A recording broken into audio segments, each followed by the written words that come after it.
Hi, welcome to Sherin's kitchen. இன்றைக்கி நம்ம கிச்சனில் தீபாவளி ரெசிபியாக சூப்பரான ஒரு முறுக்கு ஒன்று பண்ண போகிறோம். இப்போ தீபாவளியெல்லாம் பக்கமாக வந்துட்டு இருக்கிறதுனால எல்லாருமே ஸ்நாக் ஒன்று பண்ணுறதுக்கு ரொம்ப பிஸியாக வேலை பார்த்துட்ருப்பீங்க. அது ஸ்பெஷலாக தான் இன்றைக்கி நம்ம கிச்சன்லேயும் 1 கிலோ அரிசி மாவு போட்டு முறுக்கு பண்ண போகிறோம். அது எப்படி பண்ணலாம் அப்படிங்கிறத பார்க்கலாம். முறுக்கு செய்கிறதுக்கு பச்சரிசி மாவு எடுத்திருக்கேன். இந்த கப்பில் ஒரு 4 கப் அளவுக்கு மாவு சேர்த்துக்கலாம்.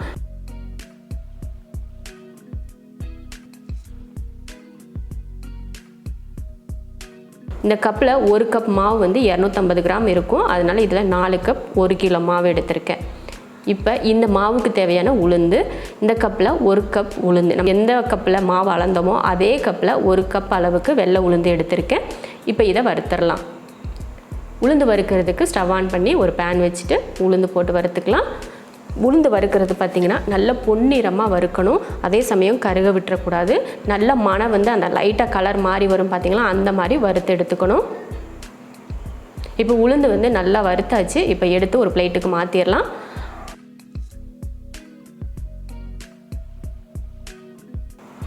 ஆறுனதுக்கு அப்புறமா பவுட்ரு பண்ணிக்கலாம்.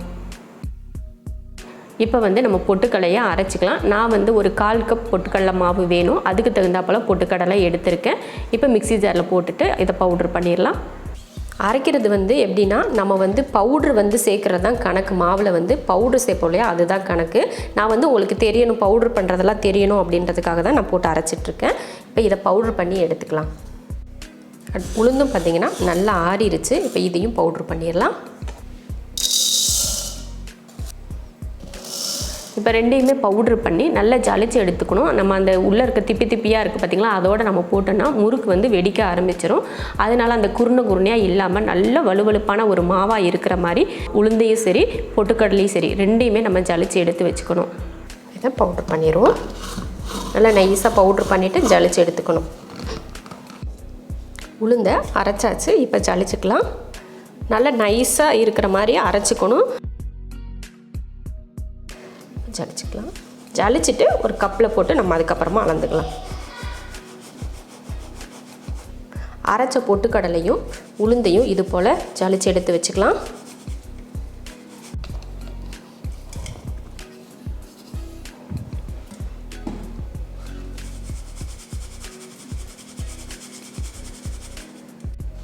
இந்த மாதிரி உளுந்து பொட்டுக்கடலை ரெண்டையும் இந்த மாதிரி நல்லா நைஸாக அரைச்சிட்டு இந்த மாதிரி ஜலிச்சு எடுத்துகிட்டு தான் நம்ம முறுக்கு மாவில் சேர்க்கணும்.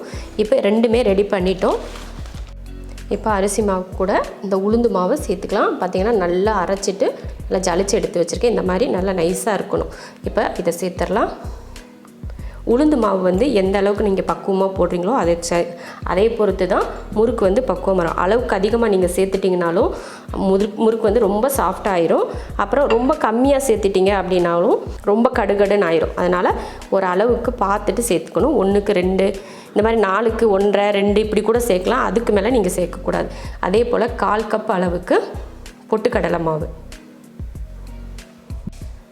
இதில் 1 ஸ்பூன் அளவுக்கு ஓமம் சேர்த்துக்கலாம். ஓமம், சீரகம், எள் எது வேணாலும் சேர்த்துக்கலாம். அது வந்து நம்ம விருப்பம்.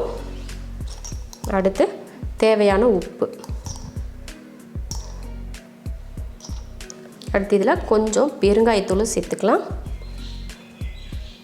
உங்களுக்கு இதில் காரம் வேணும் அப்படின்னா காரம் சேர்த்துக்கலாம். இல்லை காரம் வேணாம், முறுக்கு வெள்ளையாகவே இருந்தால் நல்லாயிருக்கும்னு நினச்சிங்கன்னா வெள்ளையாகவே கூட நீங்கள் முறுக்கு செஞ்சுக்கலாம். இப்போ இதை கலந்துருவோம்.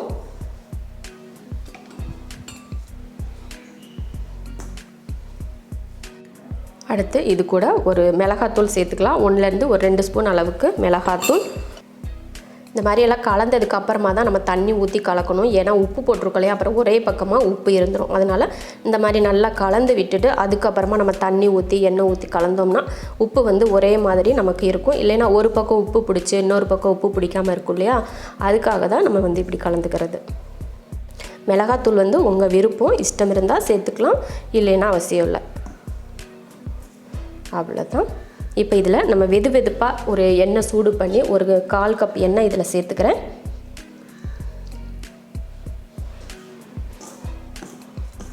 பார்த்துட்டு கலந்துக்கணும்.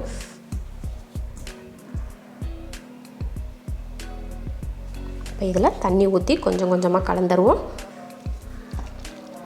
நல்லா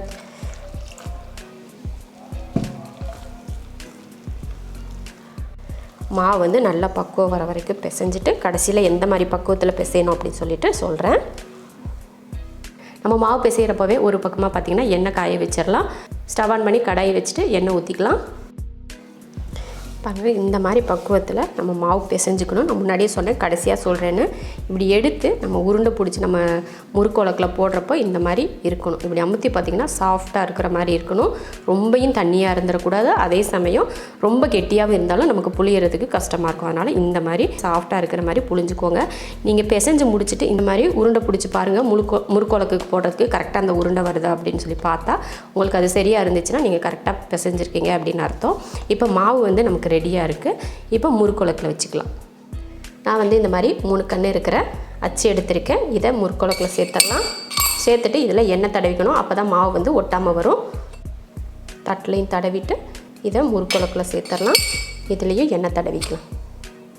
தடவியாச்சு. இப்போ இதில் மாவு எடுத்து வச்சிடலாம். அதே போல் இந்த கரண்டி எடுத்திருக்கேன். நான் கரண்டிக்கு மேலே தான் முறுக்கு புழிஞ்சு எண்ணெயில் போட்டு எடுக்க போகிறேன். நான் வந்து ஒரு 4 கரண்டி எடுத்து எல்லா கரண்டிலையுமே இந்த மாதிரி எண்ணெய் தடவி வச்சுக்கிறேன்.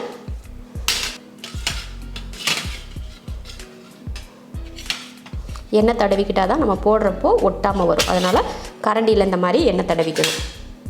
ஒரே கரண்டியில் கூட நீங்கள் மாற்றி மாற்றி புழிஞ்சு போட்டுக்கோங்க. ஏன்னா வந்து ஒவ்வொன்றா போடுறதுக்கு வந்து டைம் ஆகும் இல்லையா? அதனால் 4 புழிஞ்சு வச்சுட்டு மொத்தமாக 4 நாளாக போட்டு எடுத்திங்கன்னா நமக்கு ஈஸியாக இருக்கும்.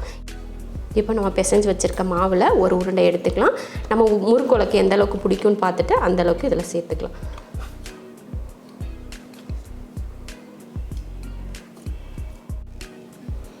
அதில் பார்த்துட்டு பெரிய முறுக்காக வேணுனாலும் நீங்கள் பெருசாக கூட இந்த மாதிரி போட்டுக்கலாம். இல்லை சின்ன சின்ன முறுக்காக இருந்தால் நல்லாயிருக்குனாலும் சின்ன சின்ன முறுக்காக நீங்கள் போட்டு இந்த லாஸ்ட்டில் இந்த மாதிரி ஒட்டி விட்டுருங்க. அப்போ தான் முறுக்கு வந்து பிரிஞ்சு வராது. இந்த மாதிரி சின்ன கரண்டியில் போடுறப்போ முறுக்கு வந்து ரொம்ப பெரிய சைஸாக வராது இல்லைங்களா? அதனால் இதில் வந்து கொஞ்சம் சின்னதாக போட்டுக்கலாம். அவ்வளோதான். இந்த மாதிரி புழிஞ்சு எடுத்துக்கணும்.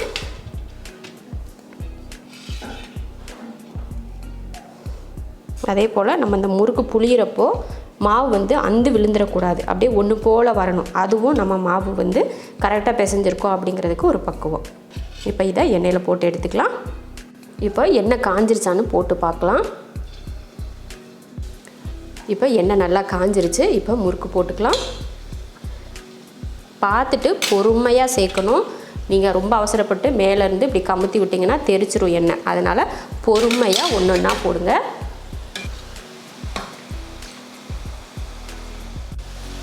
போட்ட உடனே கலந்து விட்டுறக்கூடாது. இது ஏன்னா சாஃப்டாக இருக்கும். அப்போ என்ன ஆகுனா அந்த முறுக்கு வந்து அப்படியே விரிஞ்சிட்டு வந்துடும். அதனால் கொஞ்சம் பொறுமையாக விட்டு அதுக்கப்புறமா நம்ம கலந்து கொடுத்துக்கலாம். அது கொஞ்சம் செட்டாக விடணும். செட்டாக விட்டுட்டு அதுக்கப்புறமா கலந்துக்கலாம். இந்த டைமில் இப்போ நம்ம திருப்பி போட்டுக்கலாம். நல்லா மொறுமொறுப்பாக வேக வச்சு எடுத்துக்கலாம். இந்த முறுக்கில் பொங்குது பார்த்திங்களா அந்த எண்ணெய், அதெல்லாம் நல்லா அடங்கி வரணும். அப்போ தான் நம்ம முறுக்கு நல்லா வெந்திருக்கு அப்படின்னு அர்த்தம்.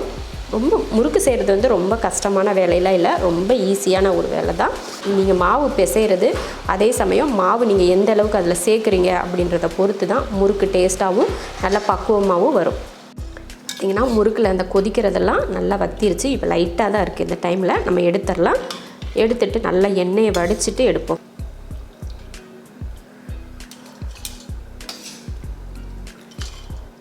அவ்வளோதான். இதே போல் மீதி இருக்கிற எல்லா முறுக்கையும் நம்ம வந்து போட்டு எடுத்துட்டு அதுக்கப்புறமா பார்க்கலாம். இதே போல் ஈரம் இல்லாமல் ஒரு பாத்திரம் இந்த மாதிரி ஜல்லடை எடுத்துகிட்டு அதில் நீங்கள் முறுக்கை போட்டு வச்சிட்டிங்கன்னா இருக்கிற எண்ணெயும் நல்லா வடிஞ்சிரும்.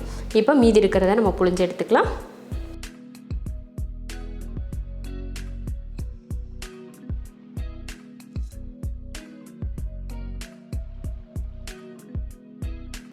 நல்லா மொறுன்னு உளுந்து முறுக்கு செஞ்சு முடிச்சிட்டோம்.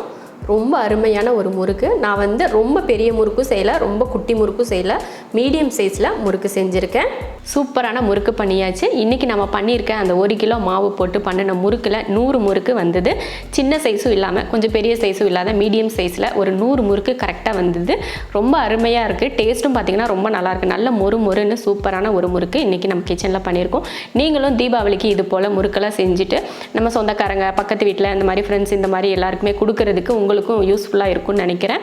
ஏன்னா 1 கிலோ மாவு போட்டிங்கன்னா 100 முறுக்கு வருது. இதே நீங்கள் எல்லாரும் எல்லாருக்கும் செஞ்சு கொடுக்குறப்போ உங்களுக்கு ஒரு சந்தோஷம் இருக்குது. தீபாவளிக்கு நம்ம கையாலேயே பலகாரம் செஞ்சு எல்லாருக்கும் கொடுக்குறோம் அப்படின்ற ஒரு சந்தோஷம் உங்களுக்கும் இருக்கும்.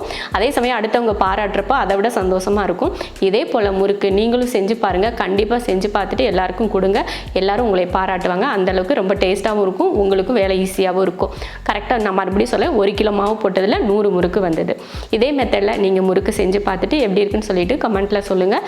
பிடிச்சிருந்தா லைக் பண்ணிவிட்டு ஷேர் பண்ணிவிட்டு நம்ம ஷெரின்ஸ் கிச்சன் சேனலை சப்ஸ்கிரைப் பண்ணி பக்கத்தில் இருக்க பெல் ஐக்கானை கிளிக் பண்ணி வச்சுக்கோங்க.